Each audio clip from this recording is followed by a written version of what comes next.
We are going to do an application of game theory in international relations. A political scientist by name Robert Axelrod wrote a book titled The Evolution of Cooperation. How cooperation evolved among humans and among groups and other entities.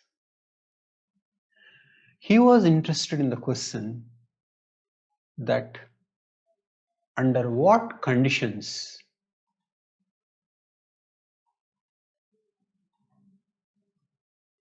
will cooperation emerge in a world of egoists without central authority. So he is assuming egoists and no central authority. That not having central authority is one very important aspect in IR. Okay.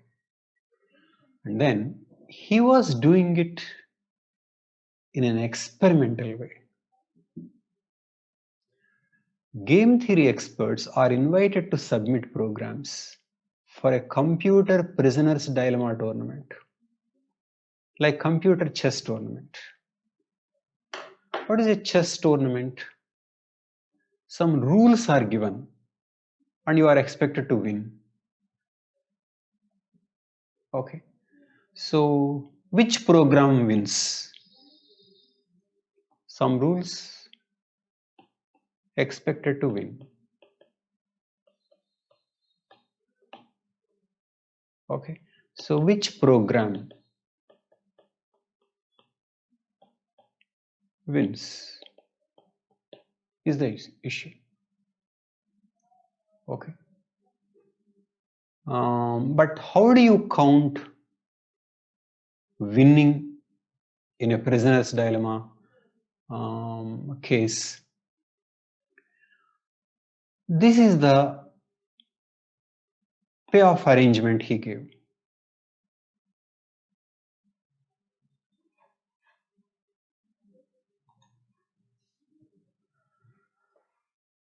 A programmer has to work out his own strategy. He is playing against the other. Okay. And in an outcome where he cooperates and the other cooperates, he will get 3. If he defects and the other cooperates, that doesn't defect, then he will get 5. So defection, and when the other person doesn't defect, maximum reward. But you defect and the other person also defects, then 1-1. So maximization happens when you defect and the other person cooperates, doesn't defect. It's like prisoner's dilemma converted into dollar terms. But if you cooperate and the other person also cooperates, then you 3. So 0, 5, 5, 0 are risky events. 1, 1 both defect. And 3, 3 both cooperate. So maximum earning comes when others cooperate and you defect. And after that, others cooperate and you also cooperate. Okay. So it is like one program playing against another program. So let us see who wins. It is found in these strategies.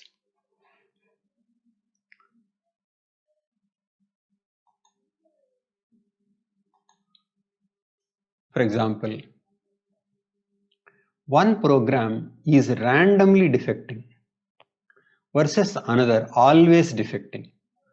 Say defection is like this, randomly defect, defect, cooperate. So this is one program. Another program, always defecting. So when both defect, you get 1,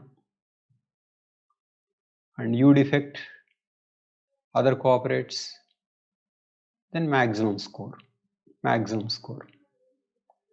What is the maximum score? 5.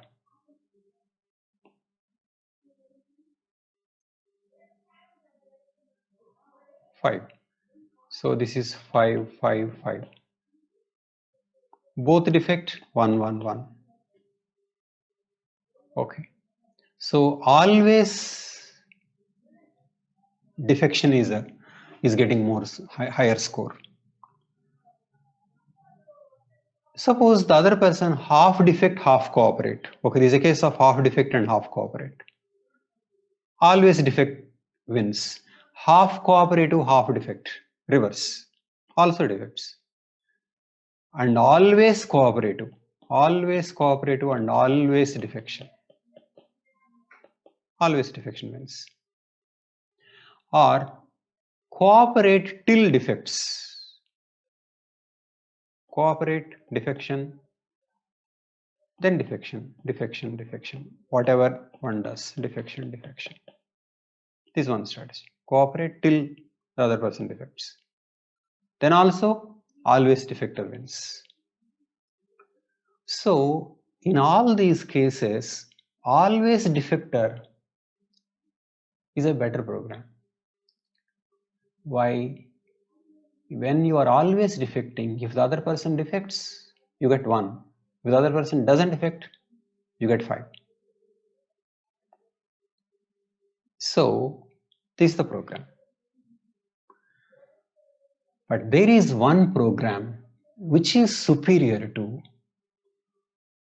always defection.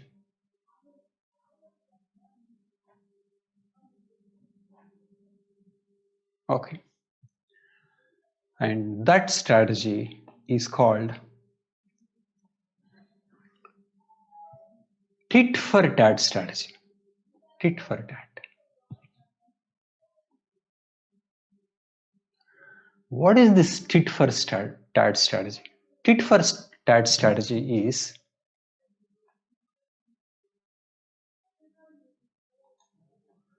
like this. You start with cooperation. If the other person defects, you defect. And then if he cooperates, cooperate. If he cooperates, cooperate. If he defects, you defect. If he cooperates, cooperate. Like this. Tit for tat, but starting with cooperation. TFT, starting with cooperation, which is also called simple reciprocity. Okay. In this strategy, there is no cheating because you are not the first one to defect. And there is no revenge. That is, you won't say you defected, though I cooperated, and so I will never cooperate. There is no revenge. And also, punishing the defection. If you take a stand that even if you defect, I will continue to cooperate, then you lose. Okay. And this is in non-finite number of interactions. Non-finite means number not clear. Why is it important if the number is not clear? If the number is clear, then in the last interaction, the other program will defect. Because tit for tat cannot take revenge to the defection. So in a finite number, then in the last interaction, one may defect. Assuming that in the last reaction one may defect, some other program will defect here itself in the last, in this. So it can travel backwards.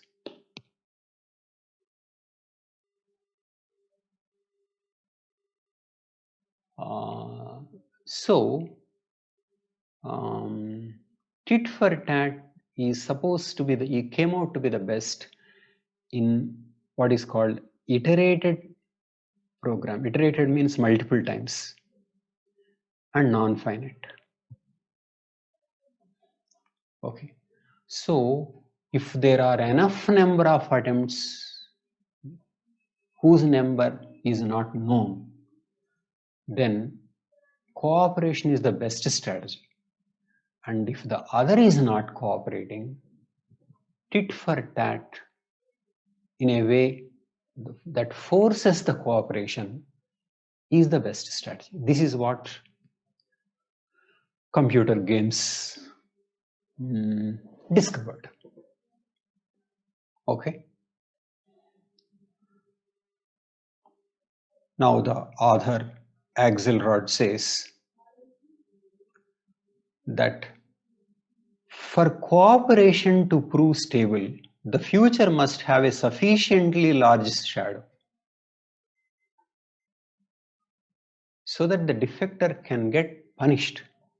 The importance of the next encounter between the same two individuals must be great enough to make non-cooperation an unprofitable strategy. So in iterated non-finite games, cooperation is the best. And when cooperation is deviated, punish till you get the cooperation. That is just what tit for tat strategy. Okay. Which means computer programs are suggesting that if there are going to be enough number of interactions, cooperation is what people will invariably get into, because that maximizes their self-interest. That is a point. So what does it mean? No central authority. We are not talking about central authority. We are not talking about any moral code. We are not talking about trust in advance.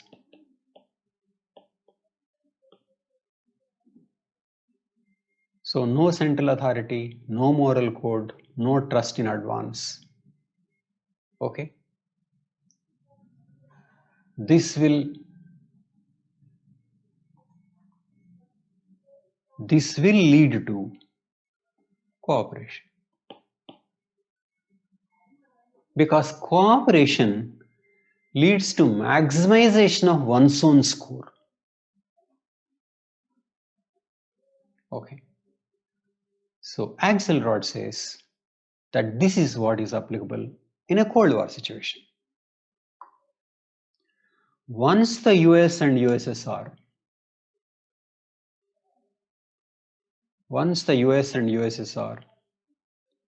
know that they will be dealing with each other indefinitely, so there are going to be many interactions, the necessary preconditions for cooperation will exist.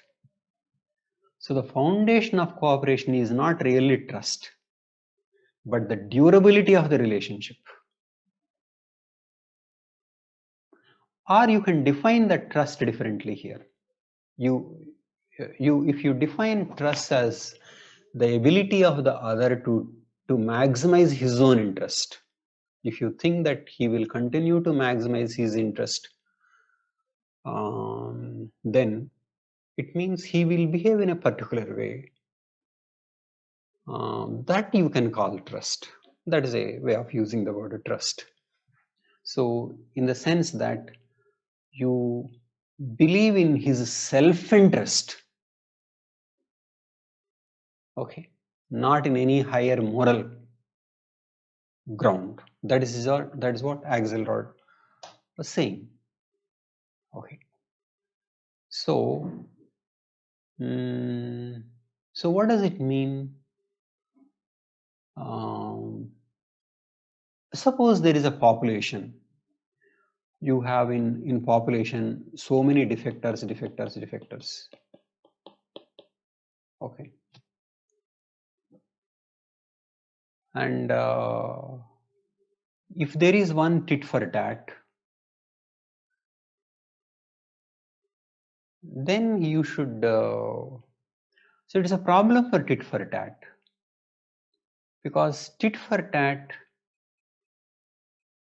will first, suppose these people are always defectors. Cooperation will lead to one particular result. And suppose there is one tit for tat, but tit for tat is not able to change this always defector to cooperate. Okay, then outcome will not be more than always defector. On the other hand, if you have one tit for tat and another tit for tat, and these two form a coalition, then they will get maximum score.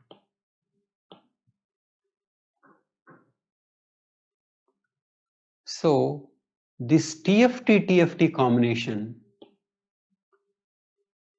will be so good, you can call them nice people. So nice and nice versus defectors. Nice and nice will generate higher score, very high score compared to others. It is difficult for others to beat this combination. So then over a period of time, all will be nice, like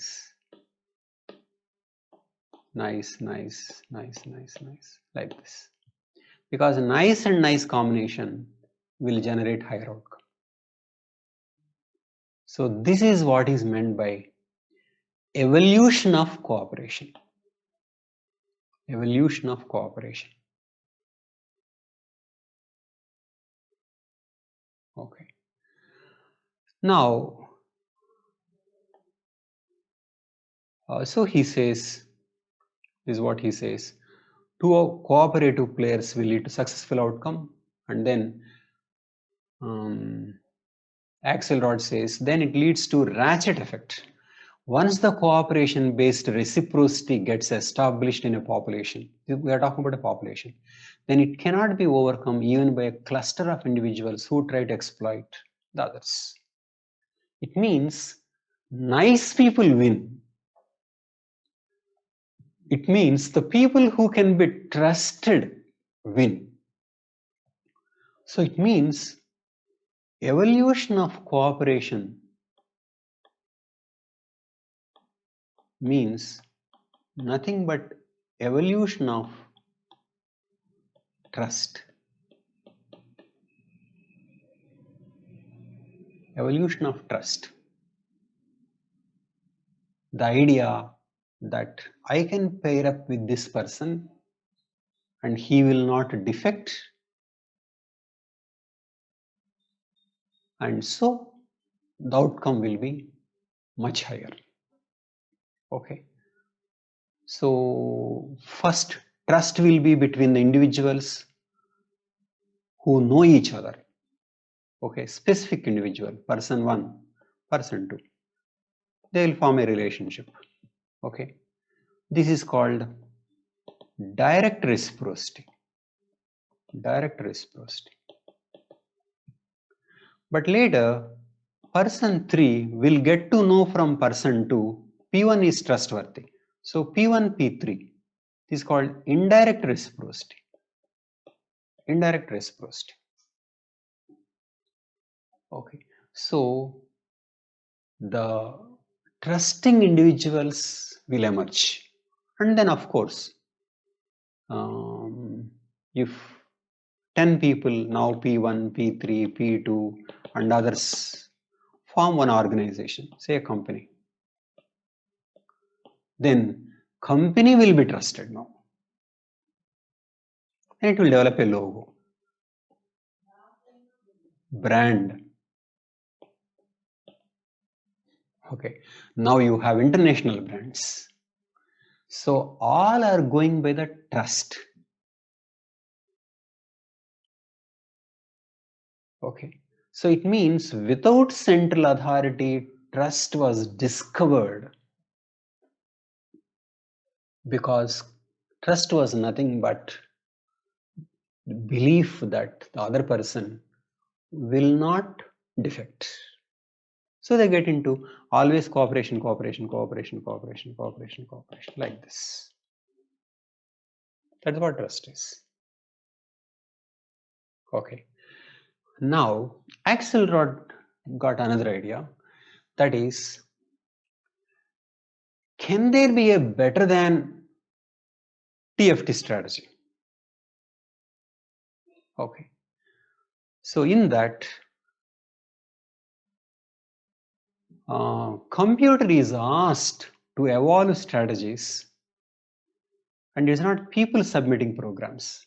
So computer itself evolves programs.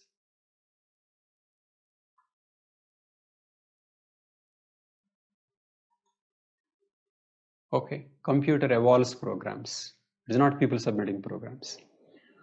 Then it is found that many reach TFT, and then after that, some mutant version of TFT is happening. TFT is mutating, mutant. And what is that TFT mutant? That is called generous TFT. Generous TFT. In a normal TFT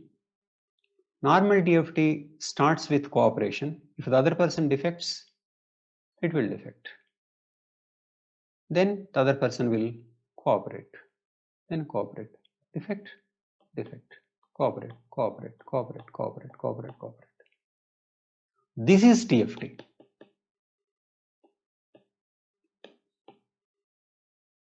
Okay. But in a generous TFT, what happens is that starts with cooperation, the other person defects. Then in a generous TFT, there is not defection, but there is a probability of defection. And then next defection happens, maybe defection. Suppose cooperation, then cooperation, cooperation, cooperation, defection. Then there is a possibility of defection. It means defection may be punished. In a TFT, defection will be punished, but in a generous TFT, defection may be punished. So, in a maybe punishment, some uncertainty is created, because defection is huge loss. But at the same time, the other cannot guess, because there is a probability of punishment. So, and another thing here is that if another makes one unintentional mistakes, then he is not going to be immediately punished. He is going to given time to rectify. So this is called generous TFT. Generous TFT seems to be more advantageous than compared to TFT in non-finite number of interactions. Okay, so you can say, and okay, because in an environment, a lot of noise, unintended steps are possible. So in a generous TFT, attempt is made to bring to cooperation at a very early stage. So generous TFT turned out to be better than TFT. So in a way, it means that generosity is also a value. Trust is a value.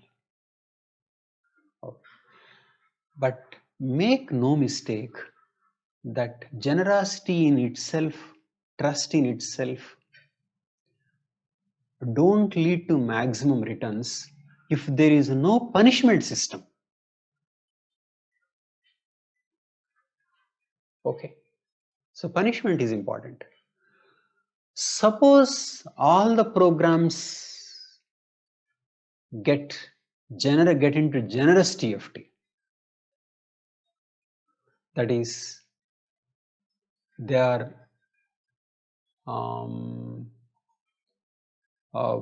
they have evolved into generous TFT. And if the generous TFT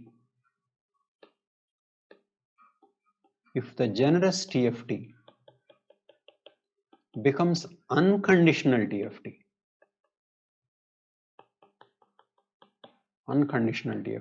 that is nothing but unconditional cooperation, no longer TFT. Unconditional cooperation. What happens? Then, if everybody is unconditionally cooperating no matter what the other does, that is unconditional cooperation. Then do you know what happens? Defectors emerge. Because they are not going to be punished. And so, if there is an unconditional cooperator and a defector will gain maximum because it will get 5-0 scores. So, it means, and in fact, if there are more cooperators, more unconditional cooperators, then some more of defectors also will emerge. So, who is giving rise to cheaters? It is those who are unconditionally believing people. Okay, it is they who are making cheating a profitable venture. Okay, so trust without punishing doesn't help the society. Generosity without punishing the defection doesn't help the society. Okay, and there is a kind of a balance. Given these cooperators, how many defectors will emerge?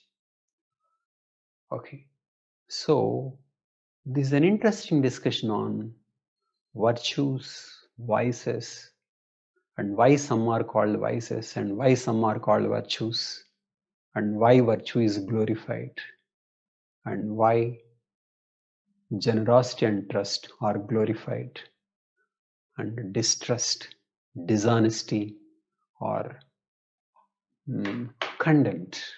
So, source of social morality is apparently being derived through computer programs. Very interesting. Thank you.